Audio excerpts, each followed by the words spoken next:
Well, the Tonys are cooler than the Oscars, so and we're older now, so I think we'd sort of wear something like this. Drag is a different joke at the Tonys than it is at Oscars, so think about that, you know. You gotta think about where you are.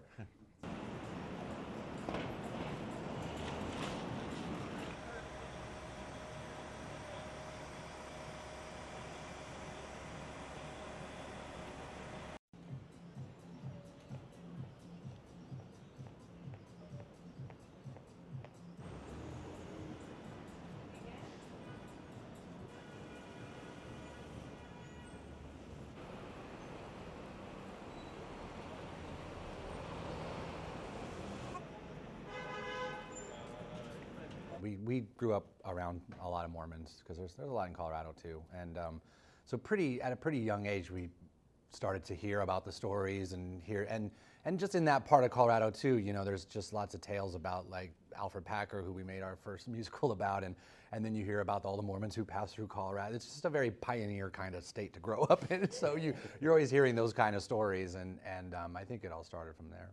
No, we didn't really cut anything out because we didn't come at it from a point, you know, we didn't sit down and say, all right, let's bash Mormons, how should we do it? Let's spend 7 years of our lives writing a Broadway musical and, you know, and so that we can rip on Mormons. Even if we did hate Mormons, that would be a weird thing to do. That's a big waste of time. I mean, we really wanted to just make a very traditional classic musical, and, you know, just like a Rodgers and Hammerstein kind of musical, but, you know, instead of being about people in Oklahoma or in the, you know, the islands during World War II, we wanted to make it about Mormons. And so, you know, I mean, right away, we knew what we were doing. We knew this wasn't just a big, you know, F you to Mormons, and so. I think that the musical is basically rated like an average episode of South Park. So if you're thinking about taking your kids, if you can't watch an episode of average episode of South Park with your kids, you probably shouldn't bring them to the musical. But it's no worse than, it's by far not the rawest or filthiest thing we've ever done. We could do much more. Yeah, Team America's way more. Filthy.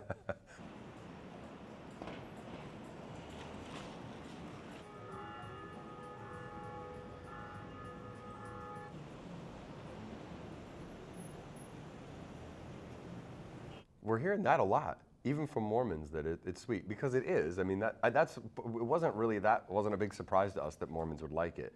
I think when people first were asking us this question, we're like, no, Mormons are going to like this. And they're like, come on, you guys. Like, why? You know, don't say that. And we always felt like that if people could get past, I don't know, what they thought about what we usually do, that we could get them to a point where they understand that this is a musical and it's not. It's a little bit different experience than a 22-minute animated show. And it needs to be bigger and richer and deeper and actually like emotionally like big, satisfying, fun time, because it's a 2.5 hour thing you're asking people to come and experience. So we're not surprised by that, but we're glad people are getting that out of it. There's one song called "I Believe" in the second act, which is I don't even know if we realized when we were writing it, but singing now, it's a really cool song because it gets huge laughs, but there's no jokes in the song.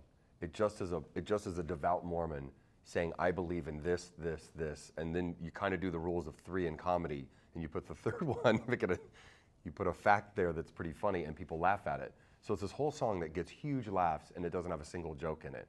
It's just interesting, idiosyncratic things that Mormons believe. But at the same time, it's a really heartfelt song by a devout Mormon, and so it isn't really just all laughing at this person. It works on both levels of really respecting this person who's saying I believe so strongly from their heart, but at the same time learning what, you know, he believes.